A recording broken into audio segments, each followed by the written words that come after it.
Good afternoon. Welcome to Sidetrack and Happy Pride. I want to welcome everyone here to Sidetrack here on North Halsted. At Sidetrack, we say gay, trans rights matters, and drag is not a crime. And that's what we'll be celebrating this weekend. I understand that in many parts of the country, people will be celebrating Pride. People that own LGBTQ businesses and LGBTQ business owners will be having Pride celebrations during which they might not feel supported by their local police community. But I'm very thankful and grateful that here in Chicago we have a very strong police force that stands behind us during these wonderful celebrations, and that will be looking out to make sure that we all have a safe time. So right now it's my pleasure to welcome to Sidetrack and welcome to Pride Weekend, Interim Superintendent Fred Waller. Thanks Brad, and thanks for hosting. Good afternoon. I just finished meeting with local business leaders from the North Halsted community. I want to thank Sidetrack and Brad for hosting this meeting as we prepare for the Pride Parade this Sunday. This annual parade is not only a long-standing tradition, but a great time that allows us to come together as a city to celebrate our diversity and culture. Chicago is a welcoming and accepting city, and we want to make sure all members of our LGBTQ+ community feel safe and protected during this parade and every day.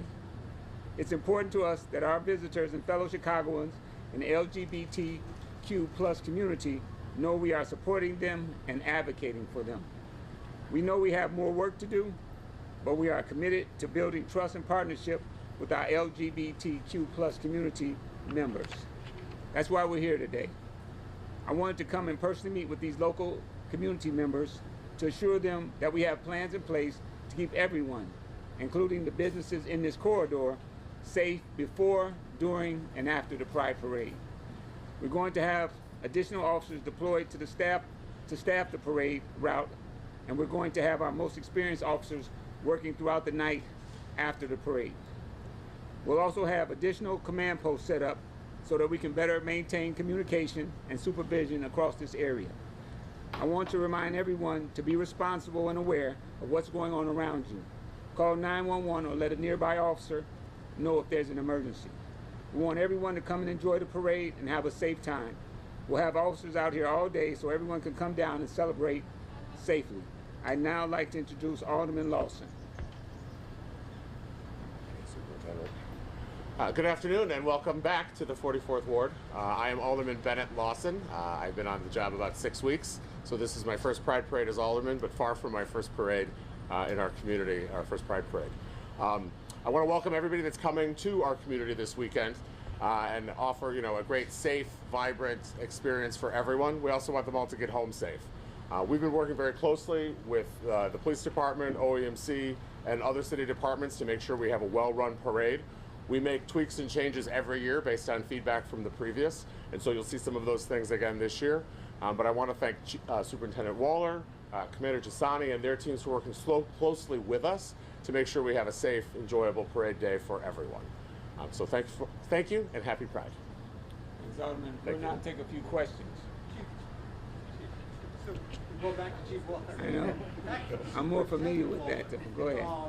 There are a lot of concerns, at least with some members of the LGBT, about rising threats or anti-gay and anti-trans sentiments.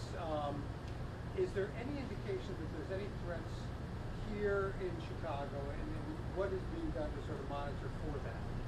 We're constantly monitoring social media for any type of threats like that. We constantly assess and reassess for those type of threats, and not only for this community, the LGBTQ+ community, but for all communities. So we're constantly doing that.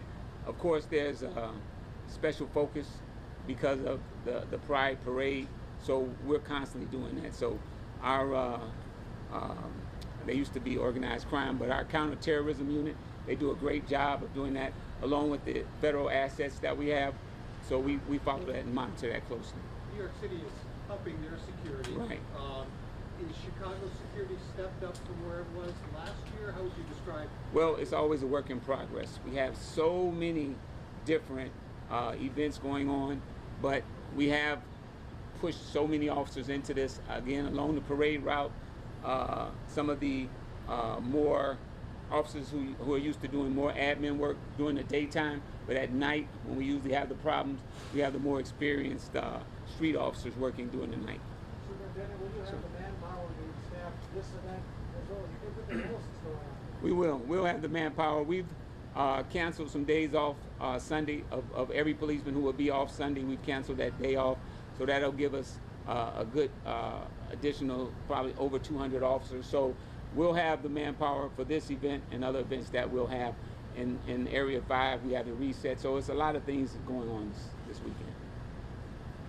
Pride marks Stonewall, which is a conflict between police and the LGBT community, and I think some of those tensions still remain. What would you say to people in the LGBT community who are skeptical of police being at Pride?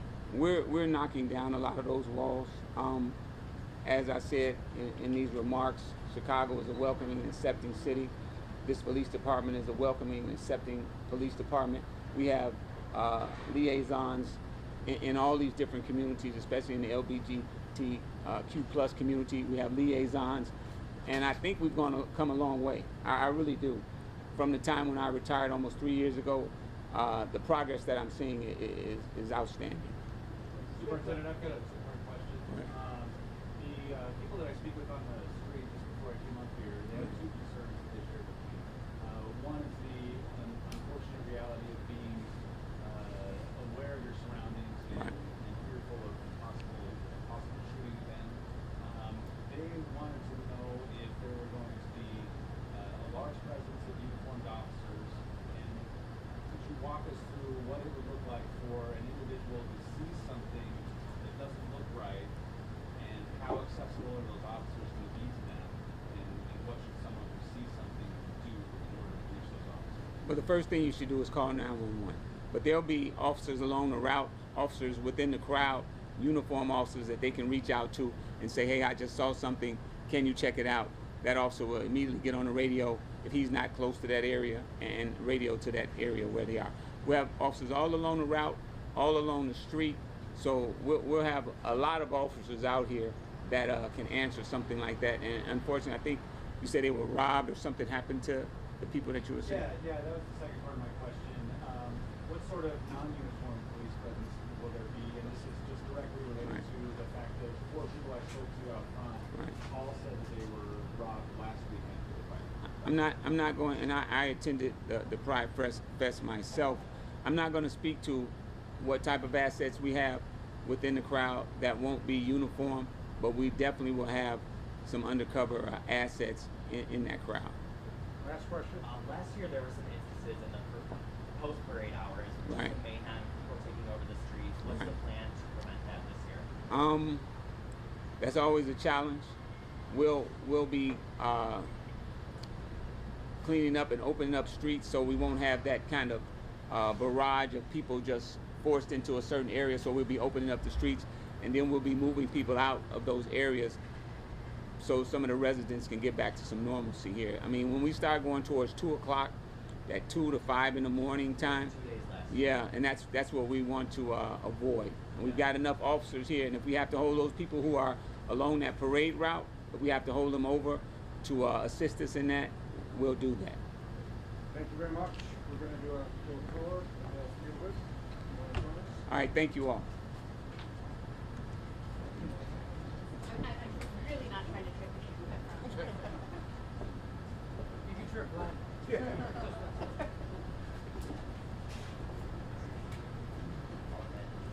Are you going on the tour? Yeah, I'll wait around. Bennett, you have that way up, Chris? No, sign that says? And it's us Can we take the sticks for you?